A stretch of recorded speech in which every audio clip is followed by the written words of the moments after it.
So yun, for today's video guys, papakita ko nga pala sa inyo yung mga gamit ko para sa fishing. So yun guys, unahin ko palang ipapakita sa inyo yung fishing rod ko na Songa Yilang na 1.8 meters. Ito yun guys, yung rod ko. Then yung papakita ko sa inyo yung reels nya guys na 3000 series. Ito yun guys, 3000 series.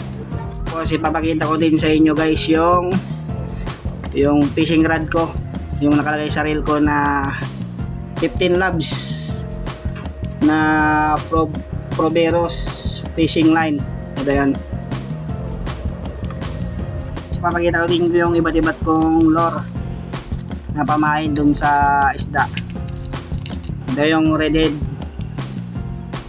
na lure guys. Meron din tayong yellowhead na tiger.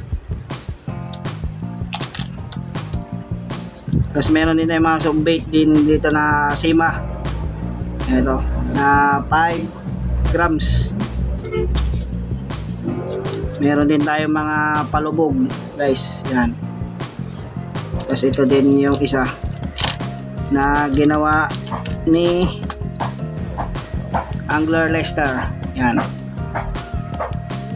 So papakita ko din sa inyo guys yung cutter kapag may nahuli kayong isda. Eto, para hindi kayo makagat ng isda. Tapos meron din akong ginawang net. Eto. Yan, pag may nakuha kayo, susuksok mo lang dyan yung nakuha mo. So DIY ko tong ginawa mga minsan. Eto po. Yan. Siyempre, hindi din mawawala yung paglagyan na natin ng gamit guys. Ito nga pala yung Ocean backpack na 15 liters. So, pwede din itong maging salbabida guys. Yan. Sa Shopee, sa TikTok, sa Lazada, pwede yung ma-order guys. Search lang yung Ocean backpack, lalabas na to. So, hanggang dito na lang guys. Salamat sa panonood. Peace out.